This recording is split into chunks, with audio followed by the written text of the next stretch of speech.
Me llamo Guadalupe Morales. Tengo 63 años. Esa mañana manejé por las calles de Guadalajara con una bolsa de mandado en el asiento del copiloto y un cheque doblado cuidadosamente en mi cartera. El aire olía a tierra húmeda del río Atemajac y las nubes colgaban bajas, cargadas de lluvia primaveral. Me dije que era solo un recado más dejar algunas cosas para Mariana.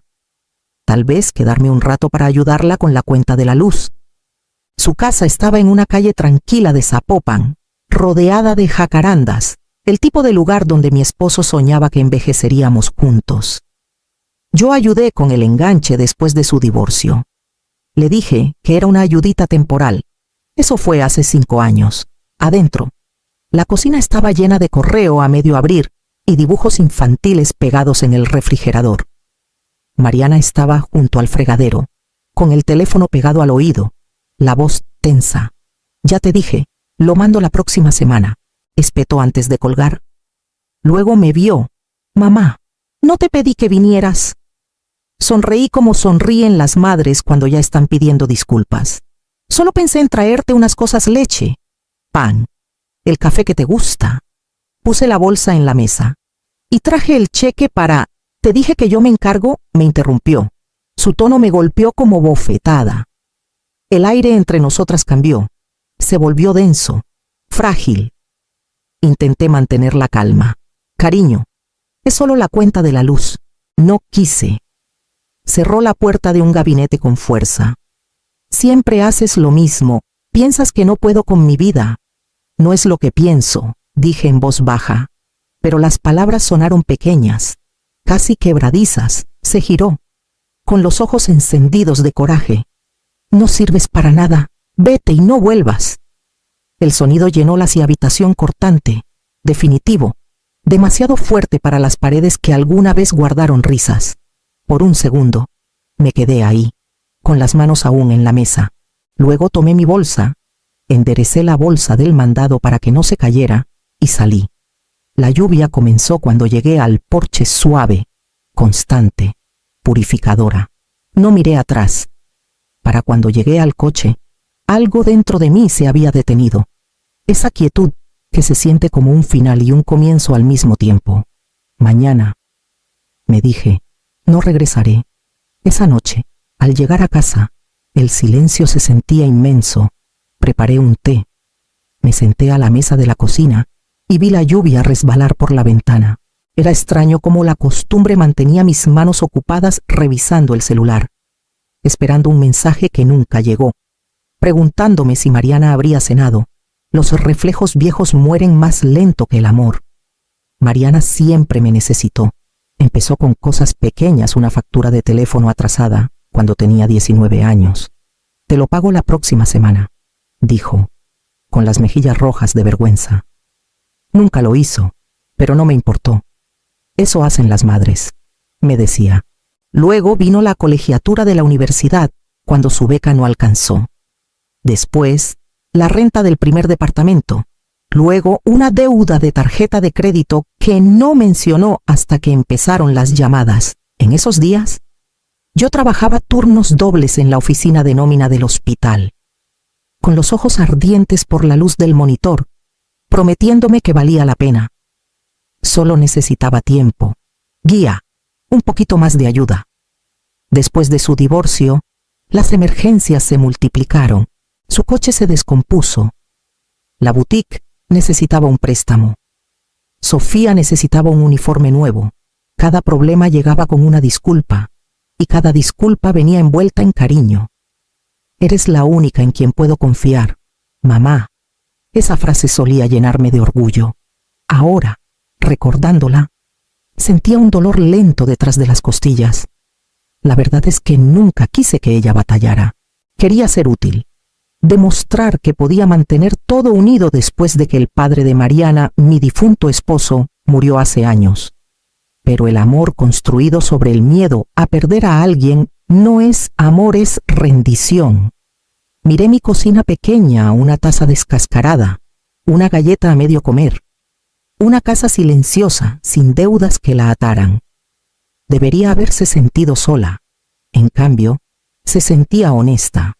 Tal vez eso era lo que más me asustaba, no perder a Mariana, sino darme cuenta de cuánto de mí misma había regalado solo para mantenerla cerca.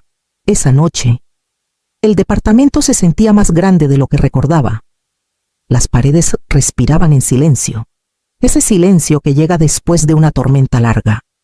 Dejé mi bolsa en la silla junto a la puerta y me quedé un momento, sin saber qué hacer con las manos. Durante años, cada noche traía un propósito: revisar cuentas, doblar la ropa de Sofía, devolver una llamada de Mariana. Ahora no había nada esperándome. Recalenté un plato de sopa y lo comí de pie en la barra. El ritmo de la lluvia afuera llenaba el espacio donde antes vivía la conversación. Pensé en llamar a alguien, tal vez a mi vecina o a Carmen de la iglesia. Pero la verdad era que no quería hablar. Solo quería escuchar el silencio. Cerca de las 9, tomé una cobija y me senté junto a la ventana. Desde ahí, podía ver el brillo tenue del río Atemajac a través de la niebla, las luces de la calle temblando sobre el pavimento mojado. Me recordó noches de hace mucho, cuando mi esposo y yo nos sentábamos en el porche a tomar café después de turnos largos, diciendo poco pero entendiéndolo todo. Una foto de Mariana de niña estaba en la mesa a mi lado. Tenía 5 años entonces, con mejillas llenas y ojos brillantes, sosteniendo una concha como si fuera un tesoro. Pasé el dedo por el borde del marco. En algún punto entre esa niña y la mujer que me dijo que me fuera, algo se rompió, y no podía decir cuándo pasó. El reloj marcaba suavemente. Terminé mi té y apagué las luces una por una. Al acostarme, el silencio me envolvió, no pesado, no cruel, solo desconocido. Por primera vez en décadas, no pertenecía a ninguna emergencia de nadie. Se sentía extraño. También se sentía como respirar. A la mañana siguiente, desperté antes del amanecer. El cielo fuera de la ventana aún era color ceniza, suave e incierto. Preparé café y me senté a la mesa de la cocina, la misma que compré de segunda mano al mudarme aquí. Mis manos descansaron en la taza por un buen rato antes de abrir el cajón donde guardaba los estados de cuenta viejos. Al principio, solo quería ordenarlos, liberar espacio, pero un sobre llevó a otro. Y pronto la mesa estaba cubierta: cheques, recibos, transferencias electrónicas, todos con el nombre de Mariana. Cada uno contaba una historia que había olvidado. El préstamo para el coche en 2016. El préstamo para la remodelación de la boutique en 2018. La colegiatura de la escuela privada, que solo sería temporal. Recordé cada llamada que vino antes de esos pagos, todas enmarcadas con las mismas palabras. Es solo por ahora, mamá. Abrí mi libreta y comencé a sumar. El total crecía con cada línea: 3.000 aquí, 500 allá. Cuando la suma quedó lista, el número me miró con una acusación silenciosa: 74.000 pesos. Me recargué en la silla, mirándolo. Nunca pensé en ese dinero como perdido. Cada pago se sentía como un acto de amor, un puente sobre la distancia entre nosotras. Pero verlo en papel, claro y sin piedad, me hizo entender que lo que construí no era un puente, era una correa, y yo misma la había puesto alrededor de mi cuello. La tetera silbó otra vez, aunque no recordaba haberla encendido. Serví más café, dejando que el vapor empañara la tinta en la página. El número no cambió. Se quedó ahí, firme e indiferente. Mientras algo dentro de mí comenzaba a soltarse, el amor no me había fallado. Solo había confundido el sacrificio con la conexión. Y los números, a diferencia de los recuerdos, no mienten. Pasó una semana antes de que llegara el primer mensaje. Era un texto de Mariana: mamá. La factura del teléfono está atrasada. ¿Puedes cubrirla esta vez? El tono era casual, del tipo que asume que la historia se repetirá. Lo leí una vez, 2, y luego puse el celular boca abajo en la mesa. La pantalla palpitó contra la madera un momento antes de quedarse quieta. Por la tarde, llegó otro. Mamá, ¿me estás ignorando? La pregunta cargaba el peso de años, jalando cada instinto viejo que vivía en mis huesos. Durante todo el tiempo que podía recordar, El silencio significaba culpa, y la culpa significaba acción. Pero esta vez me quedé quieta, preparé té, doblé la ropa y dejé que los mensajes llegaran. Al tercer día, llamó. El tono de llamada cortó el silencio como cuchillo, agudo y familiar. Vi la pantalla encenderse, su nombre brillando en ese azul suave que alguna vez me reconfortaba. Dejé que sonara hasta que paró. Luego, por primera vez, borré su mensaje sin leer el resto. Esa noche, me senté junto a la ventana con la lámpara baja. La ciudad estaba callada, salvo por un tren a lo lejos. Pensé en el número que escribí en mi libreta, el total que no podía dejar de ver, y en los años que pasé contestando cada llamada, cada necesidad. El celular vibró otra vez en la barra. No me moví. El sonido se desvaneció en el zumbido del refrigerador, mezclándose con el ritmo de mi respiración. No fue el enojo lo que me mantuvo quieta. Fue la paz, frágil pero real, el silencio de aprender que, a veces, amar significa no correr a rescatar. Al final del mes, el silencio empezó a llamar la atención. Comenzó con una llamada de mi hermana, Teresa. Nunca Alida hablaba a menos que hubiera chisme familiar que valiera la pena. Guadalupe, empezó, con voz melosa y cautelosa. Vi a Mariana en el mercado. Se veía cansada. Dijo que las cosas han estado duras desde que discutieron. No deberías hablarle. Sabes lo sensible que puede ser. Le agradecí. Prometí pensarlo y colgué antes de que la culpa se instalara. 2 días después, doña Rosa de la iglesia me detuvo después de misa. Hemos estado rezando por Mariana, dijo suavemente, apretándome la mano. Está bajo mucha presión manejando la tienda sola. Debes estar preocupada. Sonreí, cortés y pequeña, y cambié el tema al clima. Pero la semilla estaba sembrada. Esa noche, abrí la app del banco y me detuve en la pantalla de transferencias. Mis dedos temblaron mientras escribía el nombre de Mariana. El saldo parpadeaba frente a mí estable, paciente, acusador. Habría enviado el dinero entonces solo para calmar el dolor, si no fuera por el sobre escondido detrás de un libro de recetas en el estante. Había olvidado que estaba ahí. La letra de mi esposo curvaba el frente. Para Guadalupe, cuando empieces a olvidarte de ti misma.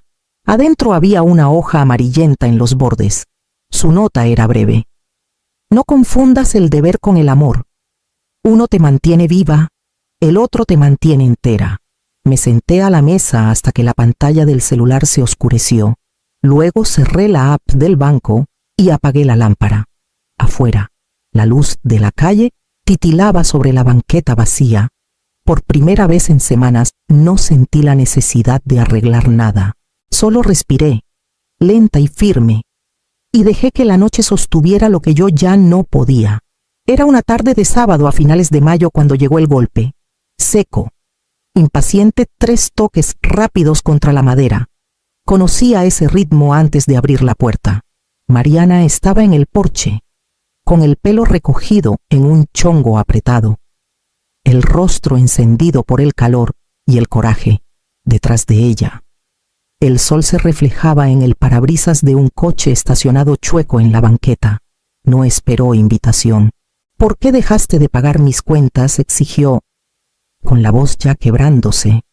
Por un momento solo la miré. Los años de cansancio en su rostro me sorprendieron más que su tono. Parecía mayor de 35, agotada.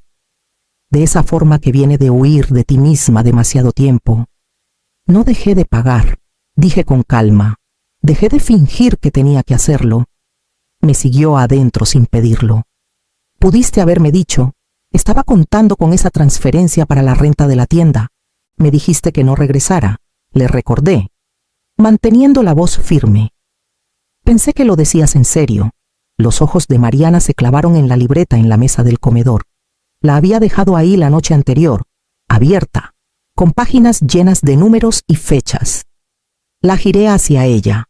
Eso es lo que he pagado los últimos 7 años, dije. Cada factura, cada préstamo, cada vez que dijiste que era temporal. Ella revisó las páginas, con la respiración acelerada. No es justo, dijo al fin. Lo haces sonar como si te hubiera obligado. Cerré la libreta con suavidad. No tuviste que obligarme. Lo di libremente. Esa es la parte que estoy corrigiendo. Su mandíbula se tensó. No puedo creer que estés llevando la cuenta. La miré a los ojos. No la llevo. Estoy poniendo límites. Por un largo rato. Ninguna habló. El ventilador del techo zumbaba. Un ritmo lento y constante que llenaba el espacio donde solían estar nuestras palabras. Finalmente, tomó su bolsa de la silla y se puso de pie. Bueno, haz lo que te haga sentir bien. Cerró la puerta de un golpe al salir. El eco se quedó, desvaneciéndose en un silencio que no estaba vacío, sino ganado. Me senté de nuevo a la mesa y puse la mano sobre la libreta. Por primera vez, el silencio no exigía una respuesta. Se sentía como esa noche. No pude dormir. El aire se sentía pesado, cargado de todo lo que quedó sin decir. Me senté a la mesa de la cocina con una hoja en blanco y la pluma vieja que mi esposo guardaba en el bolsillo de su chamarra. El reloj tic-tac en la otra habitación medía el espacio entre el pensamiento y el valor. Empecé sencillo. Mariana, te amo, pero no voy a financiar el desprecio. Pasé años creyendo que dar era lo mismo que amar y que ayudarte significaba mantenernos unidas. Pero ahora veo que el amor sin límites se convierte en permiso para lastimar. Si quieres ayuda, trae recibos y un plan. Si no, confío en que manejarás tu propia vida. Me detuve. Mirando las palabras, parecían firmes, no crueles, solo ciertas. Doblé la hoja, la metí en un sobre y escribí su nombre con letras pequeñas y cuidadosas. Antes del amanecer, manejé por la ciudad. Las calles aún estaban mojadas por la lluvia de anoche. La ciudad callada, salvo por el murmullo del tráfico temprano. Cuando llegué a su boutique en el centro de Guadalajara, las luces del aparador estaban apagadas, pero un brillo suave desde la trastienda me dijo que ella estaba ahí. No toqué, solo deslicé el sobre por la ranura del correo y me quedé un momento en la banqueta. El aire olía a jazmín de un jardín cercano. Un camión de reparto pasó, sus faros barriendo las ventanas, y por un segundo vi mi reflejo mayor, más firme. Una mujer aprendiendo a vivir sin disculpas. Cuando me giré para irme, el sol comenzaba a salir detrás del campanario de la catedral al final de la calle. Por primera vez en años, no sentí culpa al alejarme. Me sentí completa. Las semanas siguientes fueron calladas. No el silencio frágil que sigue a una tormenta, sino el que llega cuando las cosas empiezan a encontrar su balance otra vez. Escuché noticias sin preguntar por Teresa, por vecinos que aún compraban en el centro. La boutique de Mariana había recortado horarios. Una de sus empleadas se fue. Las luces del aparador se apagaron varios días, antes de que reabriera con la mitad del espacio que antes tenía. No era rencor lo que me hacía notar. Era la costumbre, ese rinconcito del corazón de una madre que mide el bienestar de su hija por señales que otros pasan por alto. Luego vino la llamada de doña Rosa. Mencionó, como de pasada, que Mariana había estado ayudando en un comedor cerca del malecón del río en las noches. Dijo que está tratando de ponerse al corriente con las cuentas. Agregó, como probando si yo ya lo sabía. No lo sabía, pero algo en mí se suavizó. Trabajar, realmente trabajar, significaba que por fin estaba parada sobre sus propios pies. El texto llegó un miércoles por la mañana, corto y vacilante. Sofía te extraña. Me senté a la mesa un buen rato, releyendo las palabras. No había mención de cuentas, ni rastro de disculpa, solo esa pequeña frase que sonaba como una puerta entreabierta. Mi respuesta fue simple. Las dos son bienvenidas a cenar. Ese viernes vinieron. Sofía corrió a abrazarme primero, su cabello oliendo ligeramente a champú de fresa. Mariana se quedó cerca de la puerta, con los ojos inseguros pero no desafiantes. Sonreí y señalé hacia la cocina. Hice pollo al horno. Dije, tu favorito. Cenamos en silencio. El sonido de los cubiertos llenando los espacios donde antes vivía la culpa. Cuando se fueron, Me quedé en el porche viendo las luces traseras de su coche desvanecerse por la calle. El silencio que siguió ya no era soledad. Era algo más suave, como el sonido del perdón llegando, no en palabras, sino en pruebas. El verano regresó a Guadalajara lentamente. El aire cargado de jazmín y calor. Los días se alargaban. Las noches zumbaban con grillos. Para julio, las cenas con Mariana y Sofía se habían vuelto algo suave y predecible cada pocas semanas. Sin hablar de dinero, sin conversaciones cautelosas sobre el pasado, solo comida, risas y un silencio que ya no dolía. Una tarde de sábado. El cielo ardía dorado sobre la calle Hidalgo. Puse la mesa en el porche, platos sencillos, limonada, rebanadas de pastel de durazno enfriándose cerca de la ventana. Mariana llegó con un vestido que no le había visto antes, el pelo suelto, los hombros menos tensos. Sofía subió los escalones de un brinco, sosteniendo un pequeño ramo de flores silvestres. «Son para ti, abue», dijo. Las tomé, sonriendo. «Están preciosas». Mariana ayudó a llevar los platos afuera, sus movimientos calmados, sin prisa. Cenamos mientras el sol se hundía detrás de los tejados. La charla vagó desde las clases de natación de Sofía hasta la nueva cafetería cerca de la plaza. Nada pesado, nada que exigiera reparación. Cuando los platos quedaron vacíos, Mariana se recargó en su silla, mirando la calle donde los niños jugaban con luces de bengala. «Se está bonito aquí», dijo en voz baja. «Tranquilo», asentí. «Lo es». No se disculpó, y no le pedí que lo hiciera. Algunas cosas sanan mejor sin autopsia. Cuando el crepúsculo se profundizó, se levantaron para irse. Sofía me abrazó fuerte, su risa cálida contra mi hombro. Mariana se quedó un momento más en los escalones, me miró, luego al foco junto a la puerta, el que su padre instaló hace años. «Siempre lo tienes encendido», dijo suavemente. Alcancé el interruptor. La bombilla titiló, echando un brillo suave por el porche y hacia el jardín. «Esta luz ya no es para esperar», dije. «Es para la paz». Ella asintió, entendiendo más de lo que las palabras podían contener. Cuando se fueron, la casa quedó callada otra vez, pero no vacía. La luz del porche ardía firme, un pequeño recordatorio dorado de que la paz, una vez encontrada, no necesita permiso para quedarse.